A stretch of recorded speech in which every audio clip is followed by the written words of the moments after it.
referee after 2 consecutive knockdowns at the end of a round. They're going to be vigilant. They're going to be on top of you. and the next knockdown. It's very common that the referee stops the fight. I completely understand the stoppage, and I completely also understand Sonny wanting to keep fighting. But all we can do is thank Sonny for his career.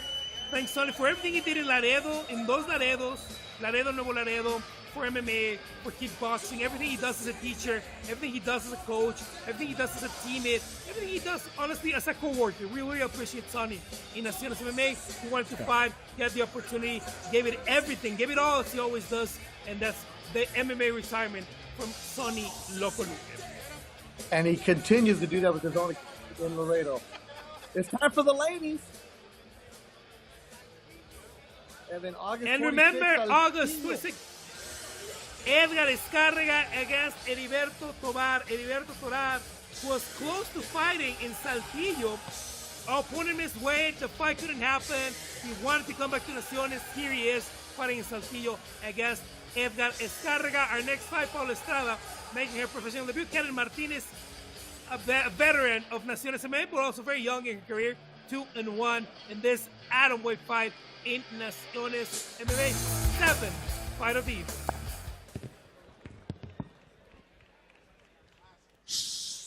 Show Center Complex. Continuamos con más guerras aquí en la jaula de naciones. El turno para las damas.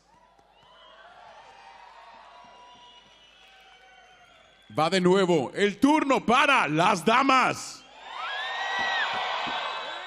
Esquina Azul, Aguascalientes presenta Paola Estrada.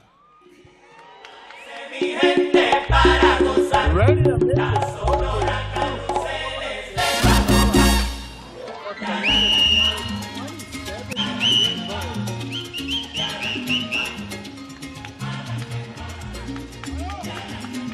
Making your professional debut, 27 years old from Aguascalientes, Mexico, Paola Estrada. He has fought professionally in Muay Thai for the last couple of years. Had a long amateur career in the state of Aguascalientes, now an 8 fights. And as we have been talking for this evening, but also that they remember, before this professional fight that you're watching in the MMA, we had Naciones next amateur fights that are going to happen at every stop of Naciones MMA this year. The opportunity for these fighters, the opportunity that all fighters like Sonny didn't have when they were starting, of having an amateur career. Fighting 6, 7, 8 times as Paola has done before her professional debut, getting ready, knowing, being very sure that what they want to do is fight professionally well. They have the opportunity now. She makes her professional debut in a show like Naciones MMA, a big show, big cage, and a great opponent like Karen Martinez in her backyard in Monterrey.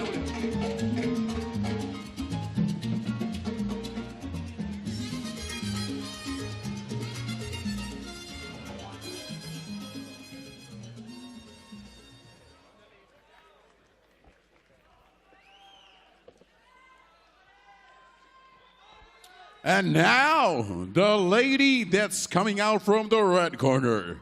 La chica que sale de la esquina roja.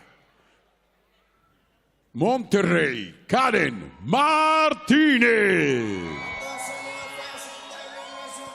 Karen Martinez. Caminando por las calles, deja el sol, los pies me arden.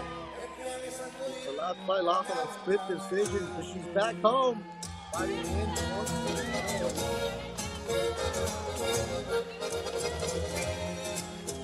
Their 4th fight in Naciones MMA. He fought 2 months ago here at a show center, originally from Monterrey in Nuevo León.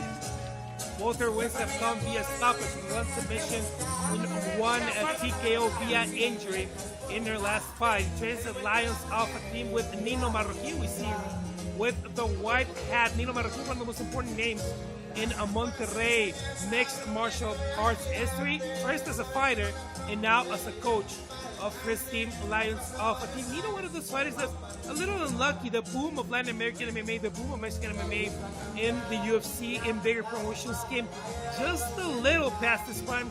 Nino, maybe a couple of years before that happened, could have even made the UFC, but now he's one of the best coaches we have in Mexico. She has fought amateur under the IMF and FAM system, was a national champ in Mexico, and has had all her pro fights with Naciones MMA.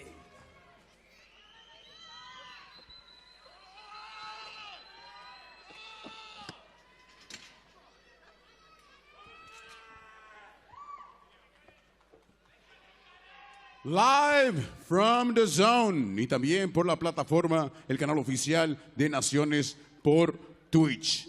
El turno de las chicas, las damas, las guerreras mexicanas en la jaula de naciones.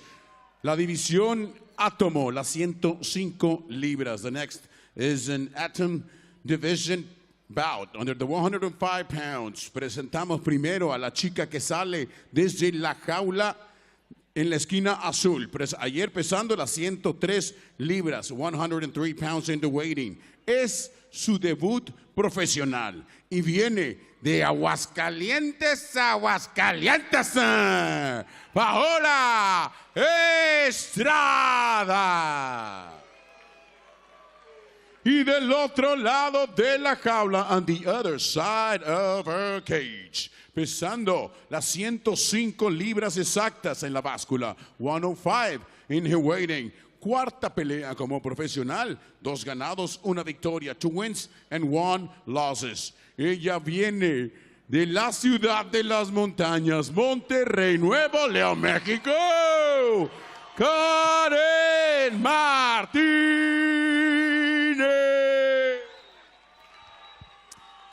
Después de la campana, el encargado de las acciones, la Gachi, Richard Treviño. Richard Trevino, our referee. We're ready to go in the atom weight division. 105 pounders, 3 5-minute rounds for Paola Estrada making her pro debut. She's in all black. Karen Martinez in the red is 2-1. The experience is on the side of Karen, as is the crowd, as she's in her backyard. And Karen Martinez, I worked a couple of her fights, Rodrigo. She's a fun fighter. She's very good wrestler. She really showed her last fight, stopping Diana Ramirez. Just a double leg, dumped her on the canvas, got the air out, heard the rib. Great wrestler, great striking. Here you go with immediately winning the position, taking Paola down, and causing damage immediately. Welcome to Naciones Professional Road, Paola Estrada. And they give you a tough one in Karen Martinez. And look at Karen, Beto, just immediately putting the forearm under the neck, putting the open hand on top of the face. She will not make any second of this fight easy for you. And her only loss was in Tijuana, a split decision that she felt that she won. That was a tough one against Calvo. I think it's a very good fighter like Sarakova, who's been training in a entrance gym for a while, Beto. So it was a tough out for Karen Martinez that time. Yep. And Karen, when you see her at the weigh-ins or at the hotel during fight week, you're like, yeah, she's a fighter.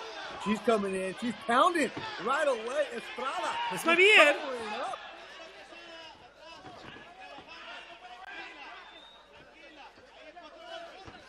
Right away, that elbow. Dropping the elbows, there's Estrada Martinez. More elbows, more elbows. Estrada's got to do something. Referee is really close. Big elbow from Karen Martinez.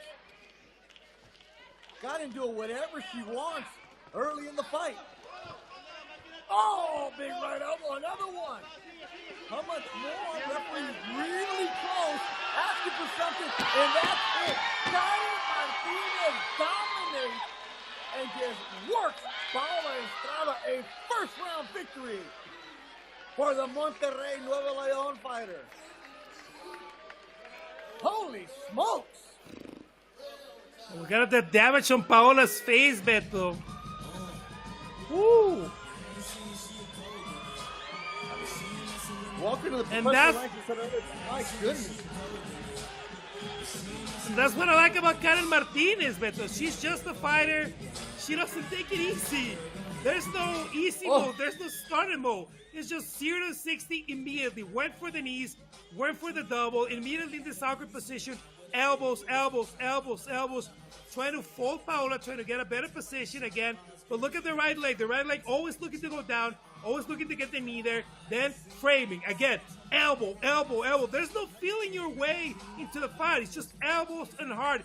And she knows she has the cardio to back this up. And then she knows on the full mount, hey, you know what? She's not fighting back. She's not going to be able to get out. This is the way I get a stoppage. volume, volume, volume, volume. I don't care if she's covering. I don't care if they're clean or not. If I do enough volume, this is not intelligent defense, and I'm going to get a stoppage. And this is what Karen Martinez did today. Karen Martinez, impressive in her backyard. Llegó a su rancho y ganó. Wow.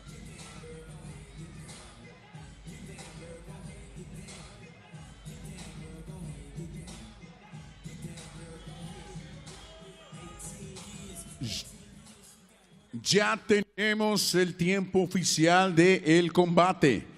Al minuto 2 con 1 segundo, 2 minutes and 1 second of the first round of this fight. La ganadora por la vía del TKO, Karen Martinez. Her third professional victory for Martinez. Karen, vete por acá. Me encuentro con la ganadora una vez más. Karen Martínez, mi segunda vez aquí en Monterrey, mi segunda vez entrevistándote, levantándote la mano aquí en tu casa, Monterrey. ¿Qué le quieres decir a toda la gente que te vino a ver? A toda la gente que te está viendo allá también por YouTube, por Twitch. Voy a limpiar esta división. I'm going to clean out the division. That's it. Esta división va a ser mía. This is my division. It's going to be mine. La verdad que te viste dominante de principio a fin. Llevas la pelea ras de lona como la pelea pasada, a la hora que tú decides. Una vez que llevas la pelea ras de lona, algo muy importante que comentábamos Goyo y yo, haces daño en todo momento. Ese ground and pound durísimo. Y la verdad que impresionante el día de hoy. ¿Qué sigue para ti? Pues ahora sí que lo que me quieran poner, como siempre lo digo, yo esta división va a ser mía. Eso es todo. Unas palabras que le quiera decir a la gente. Toda mi raza, aquí control.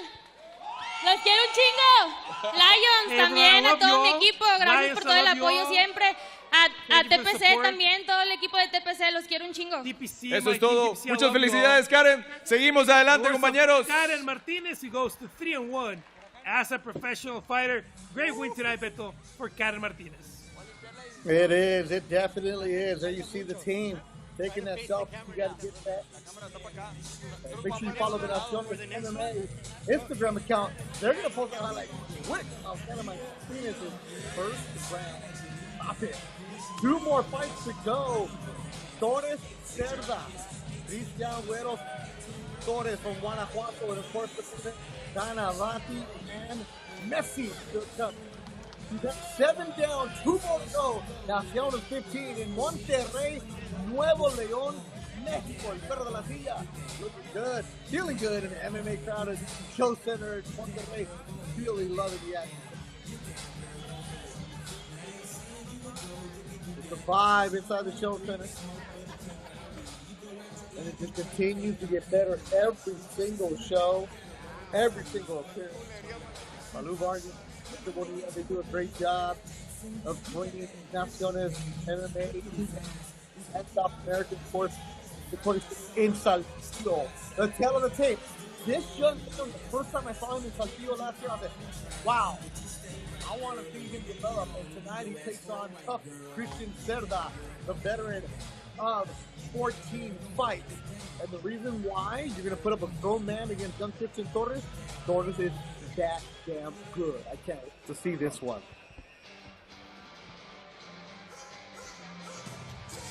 Torres comes in tough every single time from León, Guanajuato, Mexico. Let's go, Dr. Ovation. Bring him in. Damas y caballeros, continuamos ahora con el evento coestelar de esta noche. This is the main event of the evening. A la jaula, la promesa de León, Guanajuato, Cristian Torres. ¡Ande, José Alfredo! ¡Eso!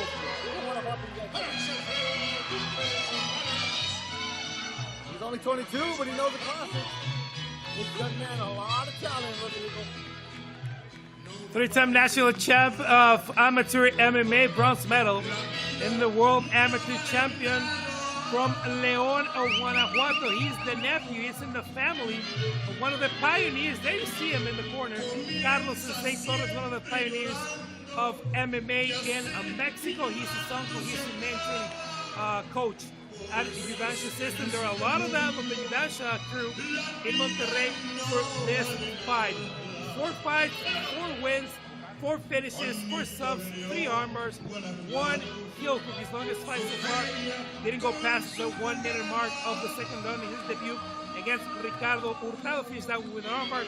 After that, 3 fights, 3 first round finishes. And as Beto was saying, well, we didn't want him to face a Christian Cerda was a losing record, but he's a grown man at 35 years old. Christian is a tough out, and it's a moment where this kid, Christian Torres, needs to prove himself against veteran competition to see how far he can go in this flyweight division. But he doesn't have the purple hair. I'm upset now. El alacrán está en la jaula y espera a su contrincante esquina azul, el Puma, Christian Cerda.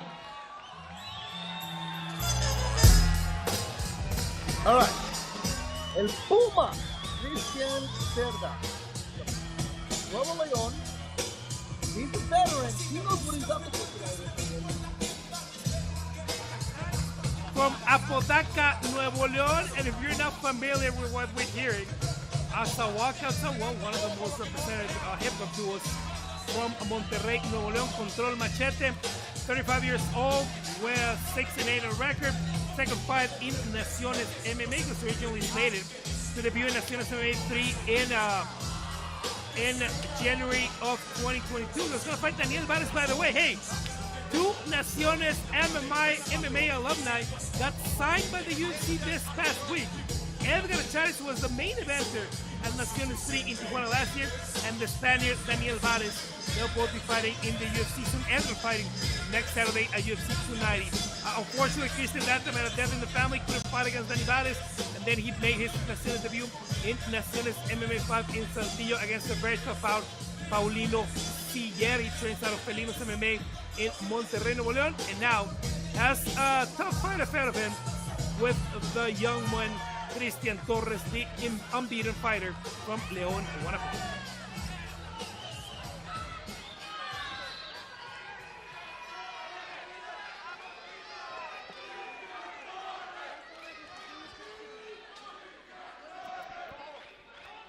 Monterrey, Nuevo León, México. Siguiente combate es en los pesos mosca, the flyweight division bout, the 125 pounds. Entre la promesa y la experiencia, presentamos primero a la promesa, esquina azul. En la báscula, la 124, the 124 pounds. En su quinto combate como profesional apenas. Su récord invicto, 4 ganados sin conocer la derrota. León, Guanajuato lo vio nacer. Christian, el alacrán Torres. And on the other side of our cage, del otro lado de la jaula, las 124 libras dio en el pesaje, 124 pounds in the weighing. Ya tiene 15 peleas como profesional, 6 victorias, 8 derrotas, 6 wins, 8 losses in his professional record. Apodaca, Nuevo León, México, el Puma, Christian Cerda. Después de la campana, this man in charge of the action, William Arciniegas. And we get ready to go. Our co-feature night, the Colombian referee is in there. Christian Torres, 4-0. A lot of excitement with this young man. A lot of hype behind this young man. He comes out and puts on a show, but he's going to be tested against a veteran, El Puma. Torres in red, a fighting family. The times you talk to him, he's just so locked in. Even when he doesn't have a fight, he's supporting his team. This is what we were talking about earlier, Rodrigo. Young fighters that grow up training in mixed martial arts are now professionals, and they're really mature at a young age. Yeah, they're a different breed. They fought 10, 12 times. In the case of Christian, he fought almost 20 amateur fights, got world championship experience, and got that experience of getting on a plane, flying across the world, getting to a different country where you don't speak the language to fight. It's just invaluable experience for him. As you were saying, a fighting family, not only his uncle, but also his dad, and his cousin, Carla, her cousin. She's also fighting here in Naciones MMA.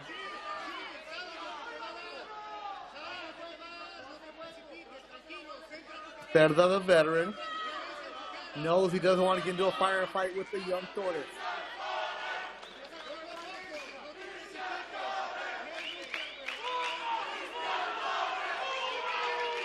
The wrestling background. And Puma is Nuevo Leon, has a crowd to his side.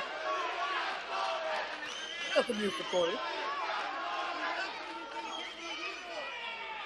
He's very methodical with his approach.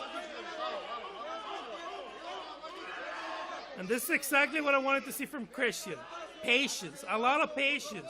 He can be impatient, he can get himself in bad position. He's gotten rocked in several fights. In his first fight against Gabriel Tinajero, the one he beat by heel hook, he got rocked by Gabriel. Gabriel almost finished that fight. So this is what I wanted to see from Christian. Patience, get his position. Oh, he lands a big left to the jaw of Torres. Oh.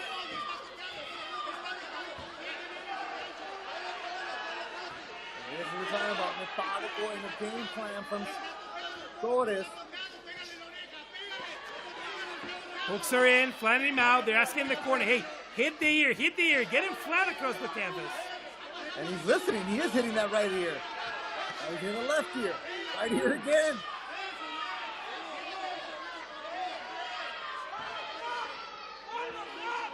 Now going for the body lock. From the hooks to the body lock. Cerda trying to move that hand and does. But the left hook gets in. You can squeeze from here, doesn't have to be in the chin. Christian's very strong against rear naked choke. He can start squeezing over the mouth. Elbow. Torres, he finds a way to land every single time. The choke. It's getting squeeze close. here. Just gonna squeeze. He can finish from here.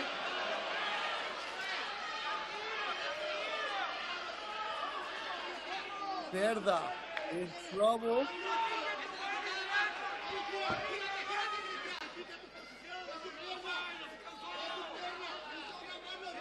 They're calling from Torres' corner, Beto. Hey, tranquilo, easy, easy. They're giving him the time. Hey, 90 seconds, easy, and now loses the position.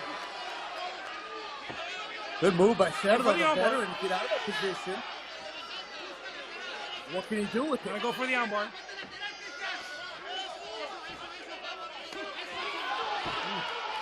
Cerda with a nice shot. Torres on his back. He's very comfortable there. He's fighting Cerda.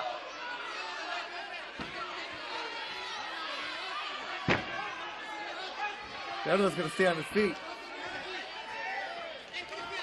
All right, they're both back to their feet. 45 seconds to go in the opening round. Cerda breathing heavy. Woo, just missed the reversal. Everything from Torres is at 100 miles an hour. With intention.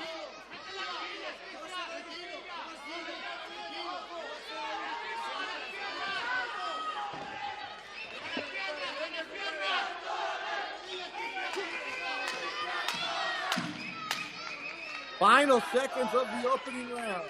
Our co-feature, Naciones 15 in Monterrey, Mexico.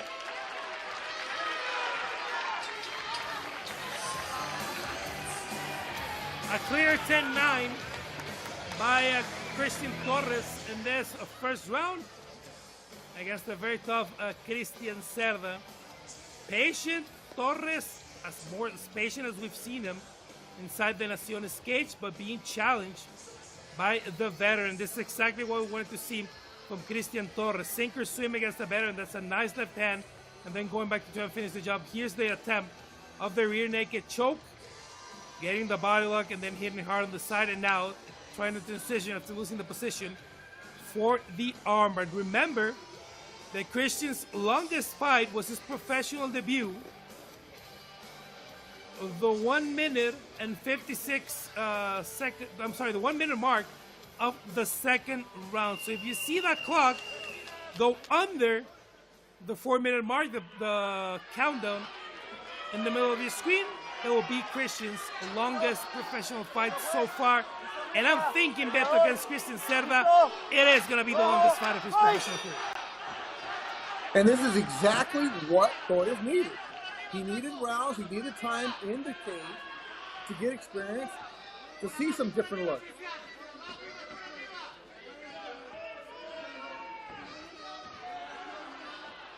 Look, Cerda might have lost 4 in a row, but they've been tough. It's never easy with him. So if you're growing a fighter, you're grooming him. Oh, a little low. I actually want to see the replay, Beto. I think that was right in the belly button. I don't know if we have the replay. I don't think it was that low. Low enough for the Colombian referee. It might not have been Colombia. Maybe it was like in El Salvador where it landed. Attack Davis Torres. See, that kind of move against previous opponents would have dropped opponents. Cerda's able to absorb those shots.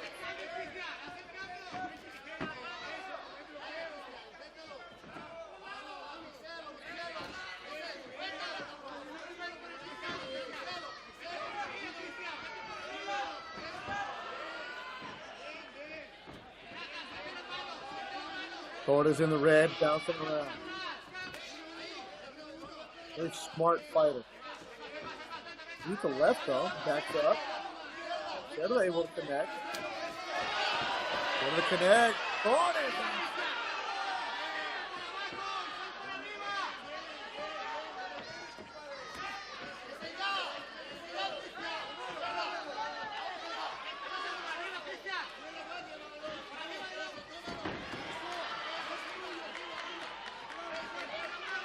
Torres with a takedown.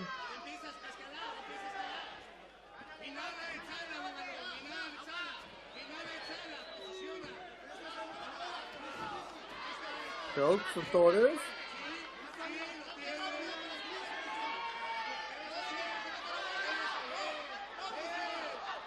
You have it. It's a patience we're talking about. Body lock, hook. Yep. And being able to transition immediately. His hips a little high. We can try and get the rear naked choke from here. Cerda working. Needs to flatten him. Torres, and that's it. It's over. Torres.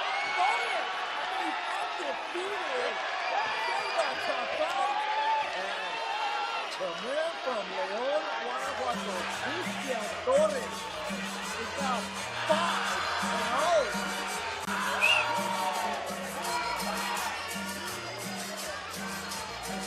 Another submission.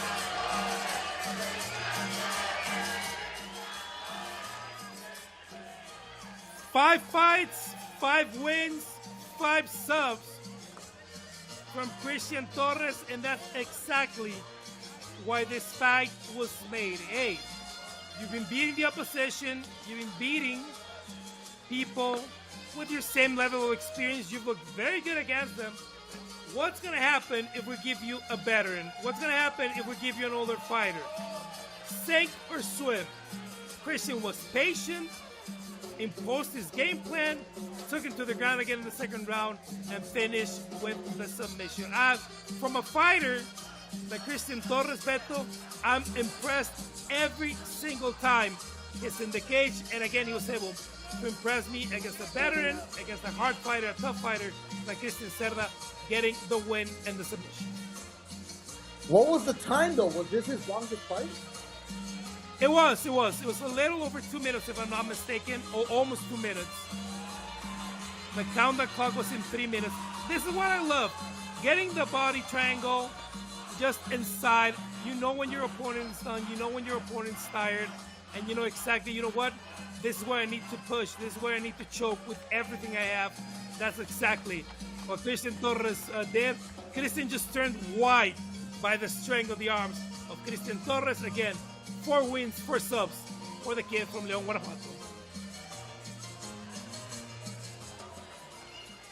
Ladies and gentlemen, tenemos el tiempo oficial, 2 minutos 27 segundos. 2 minutes and 27 seconds of the second round. Para el ganador y aún invicto, el alacrán, Christian Torres.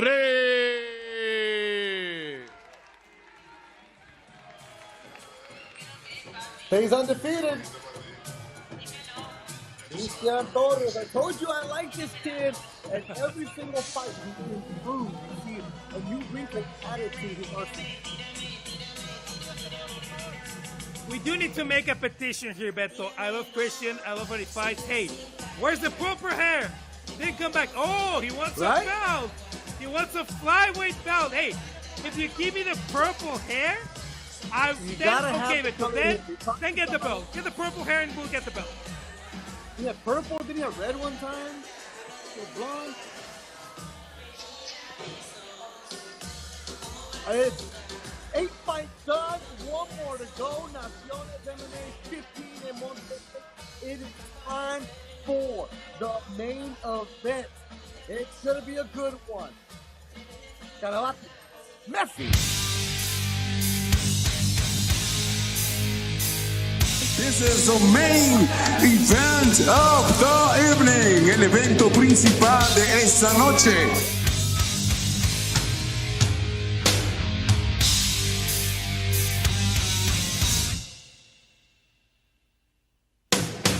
Cuidado porque trabaja bien el cuerpo. Ahí te puede la rodilla derecha. Lo manda a la lona. Apaguen la luz y vámonos. Profeta, profeta en su tierra.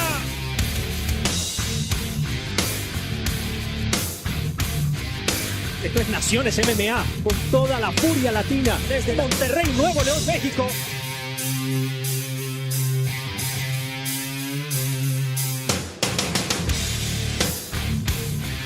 Los latinos tenemos esa sangre, que vamos con todo, que le echamos muchas garras, le echamos mucho corazón a lo que hacemos y es lo que se está viendo, Naciones.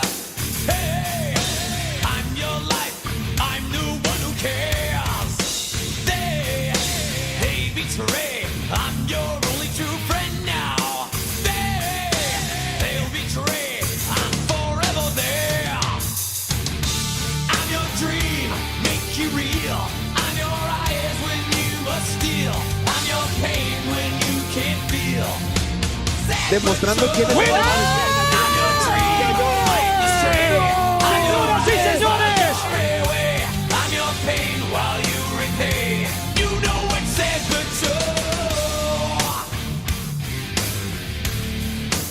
Me siento muy afortunada de estar aquí también. Creo que estamos haciendo historia. Este tipo de eventos está haciendo que el deporte crezca, que los peleadores latinos tengan más oportunidades.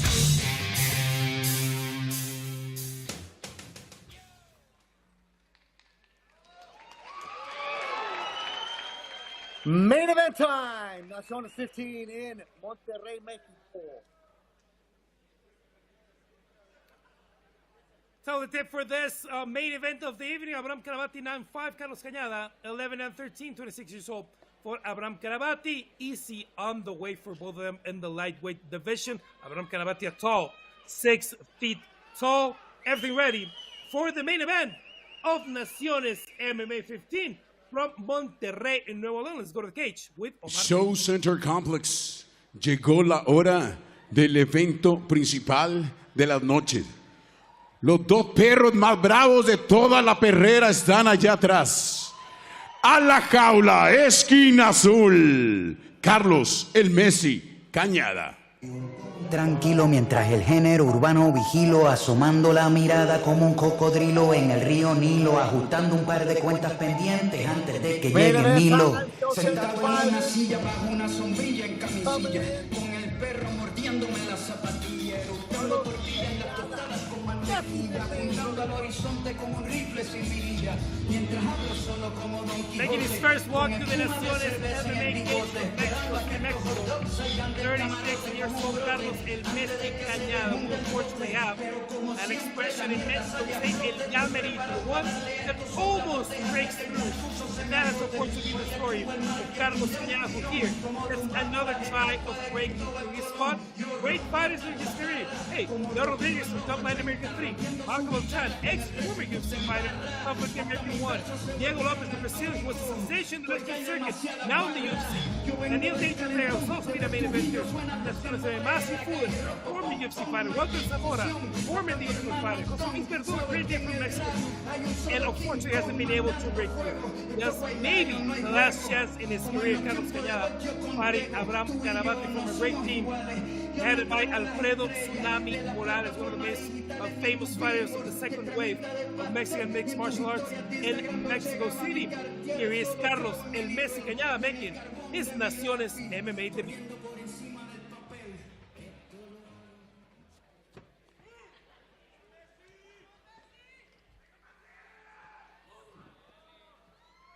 And now, esquina roja, presentamos al tigre Abraham Canavati.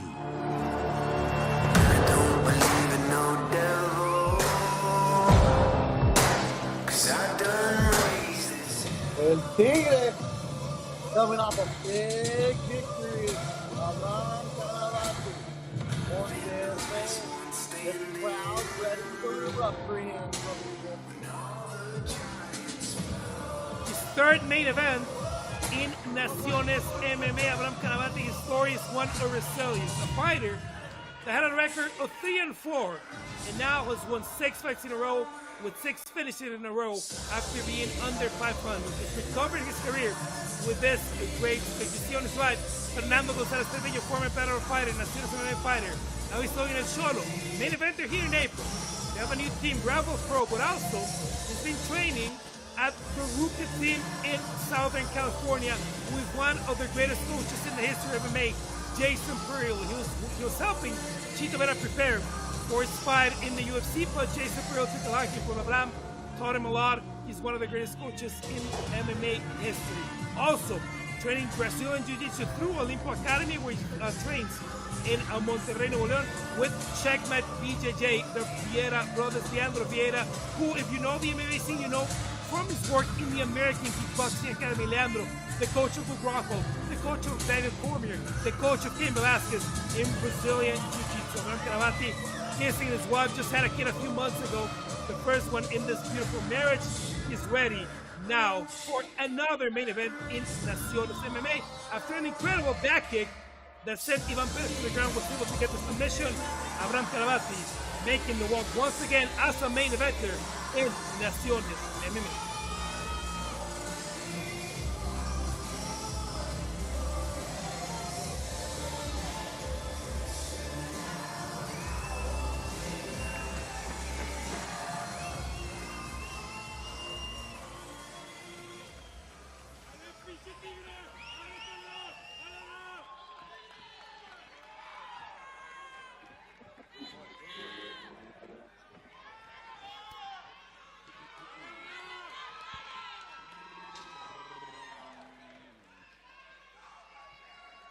Monterrey, Nuevo León, México, completamente en vivo para todo el mundo por DAZN y por el canal oficial de Naciones vía Twitch.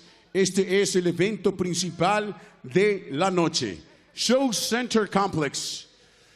¿Están listos? Los jueces están listos. Los peleadores están listos. Y la gente está lista. Cierren las puertas, señores.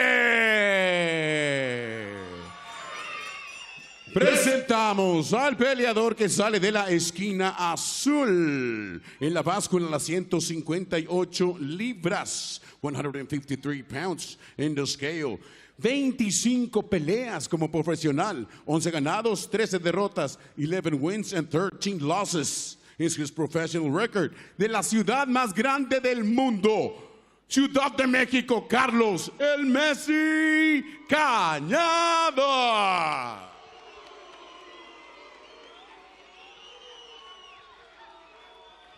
On the other side of the cage, saliendo de la esquina color rojo. Ayer en la báscula las 153 libras, 153 pounds in the weighting. 15 combates como profesional, 15 professional fight. 9 ganados, 5 derrotas, 9 wins and 5 losses. Él es de la ciudad de Monterrey, Nuevo León, México. Abraham, el Tigre. Canavati.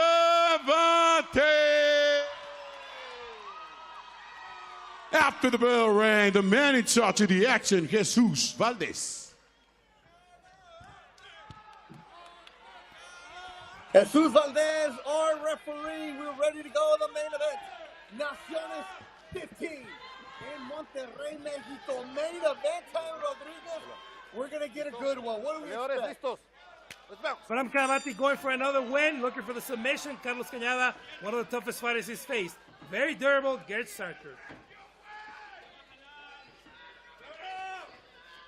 Canavati, red and black. Huge victory in his last fight. He's tall, he's strong, and he gets Cañada on his back immediately.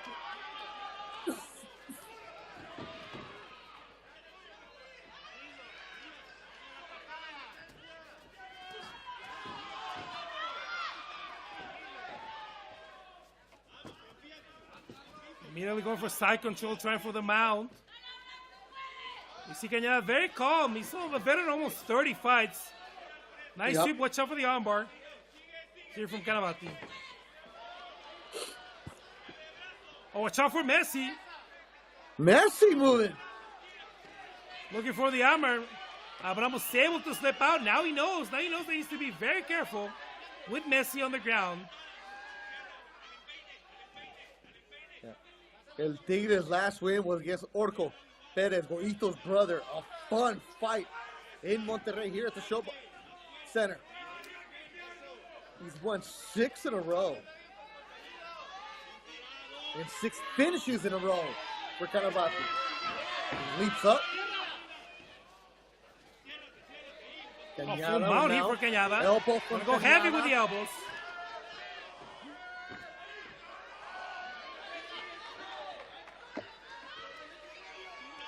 This is the Naciones debut for Cañada, and he's coming out strong.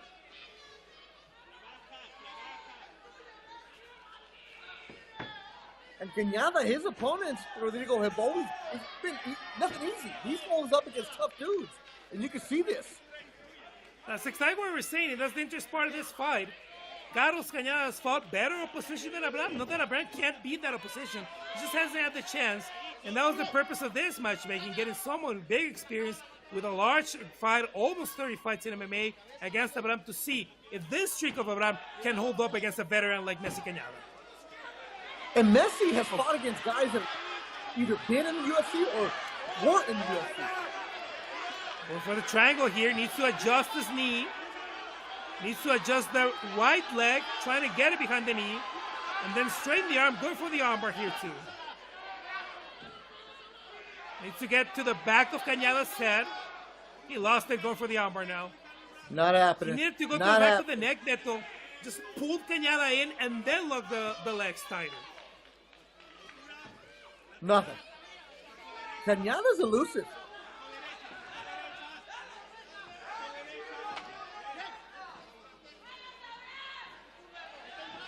Over the choke, Cañada. And that's under the neck. He's got... No, Canavati gets away. Briefly. With a little bit of saw Cañada, I like his style. I like his pound. I like the way he moves. But he's coming in very aggressive, very confident. It's Messi. Canavati in trouble here.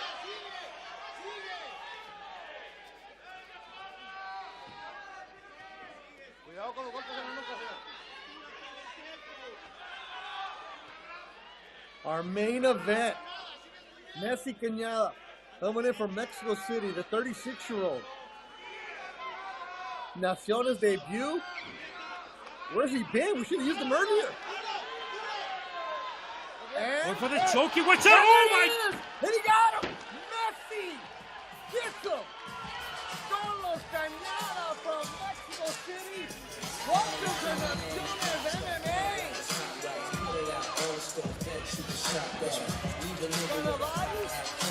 Never had a shot tonight, Rodrigo.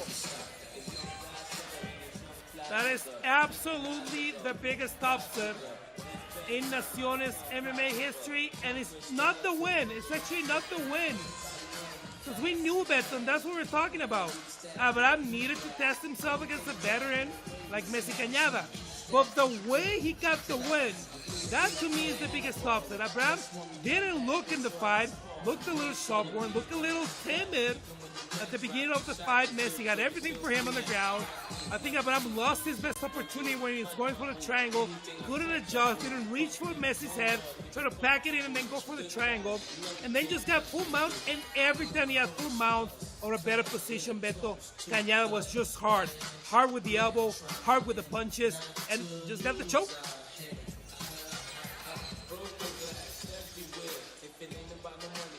Try to get us back. This is the moment.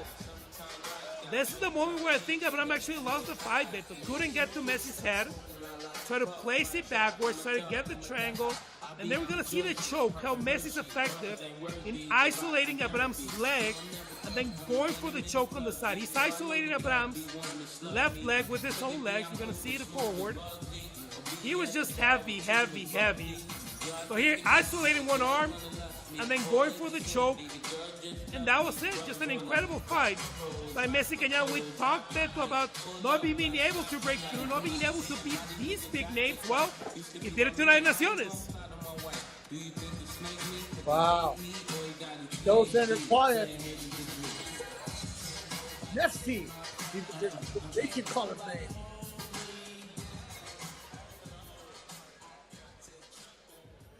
We have the official time of the main event fight. 4 minutos 5 segundos del primer round. 4 minutes and 5 seconds of the first round por la vía de Mataleón. Ganador, el Messi Cañada.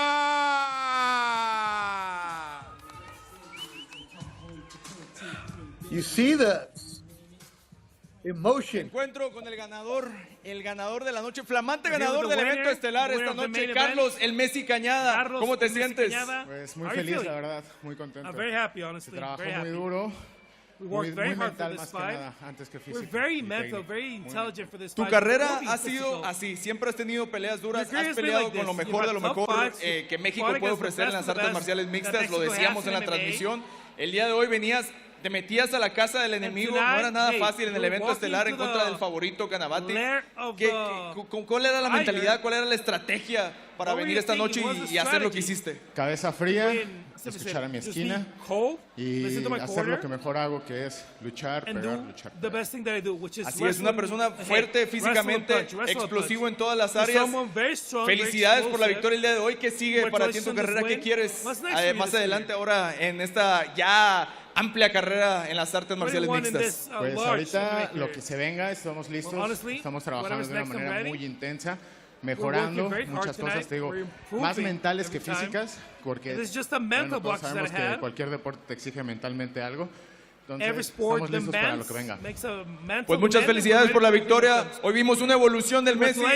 Muchas gracias, Monterrey. Un aplauso para su ganador, el Messi Cañada. The winner of our main event, Carlos Messi Cañada. Man, he got the victory. He's got to feel good about that. Naciones debut. Look at the highlights from this one, Rodrigo. He came out really aggressive on the ground game. Isolating the arm perfectly, choking.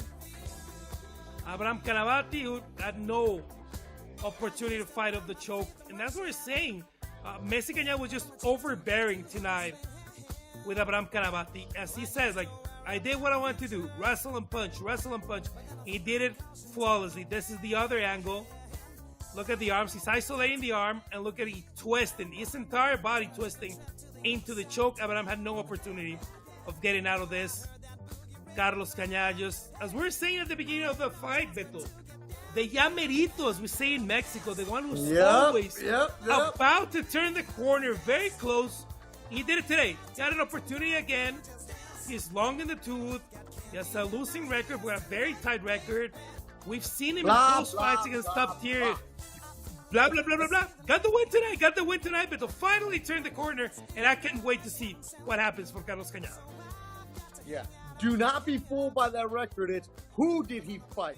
Who did Llamerito that he had? And he gets the victory tonight.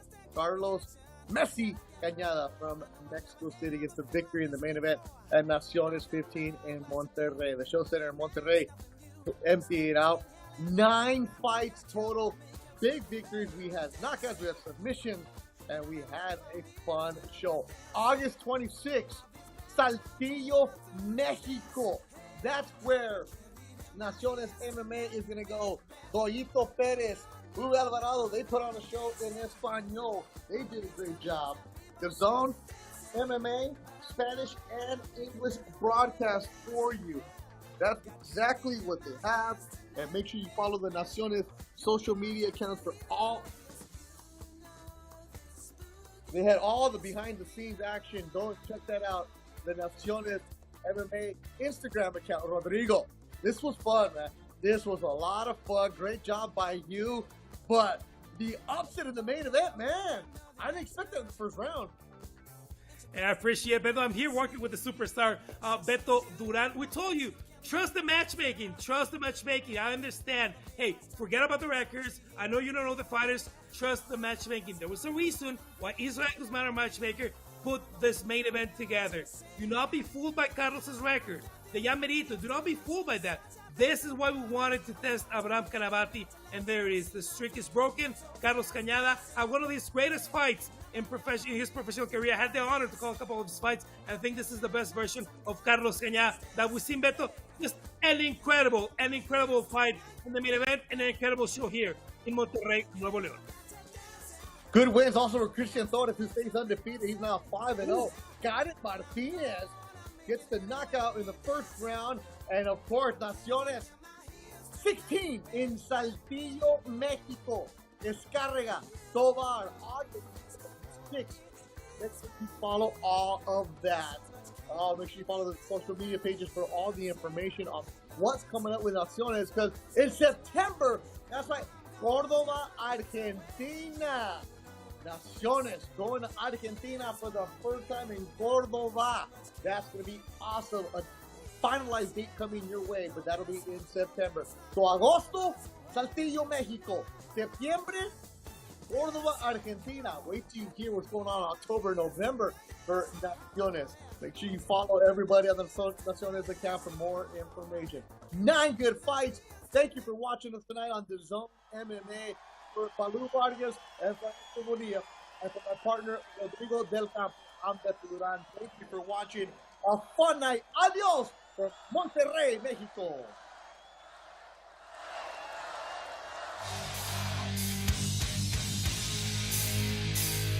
This is the main event of the evening, el evento principal de esta noche.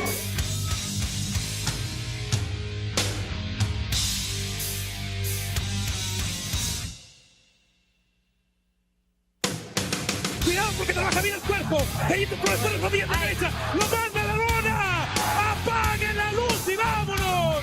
Profeta. Profeta en su tierra.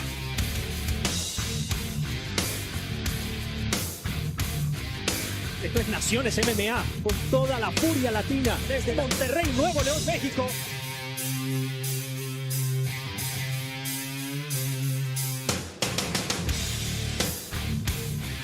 Los latinos tenemos esa sangre, que vamos con todo, que le echamos muchas garras, le echamos mucho corazón a lo que hacemos y es lo que se está viendo, Naciones.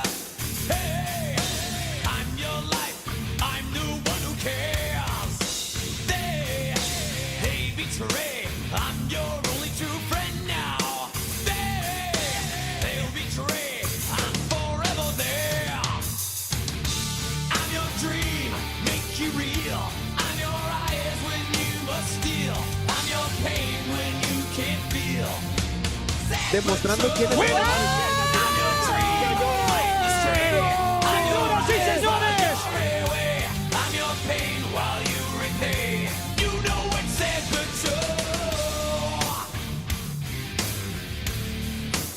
Me siento muy afortunada de estar aquí también. Creo que estamos haciendo historia. Este tipo de eventos está haciendo que el deporte crezca, que los peleadores latinos tengan más oportunidades.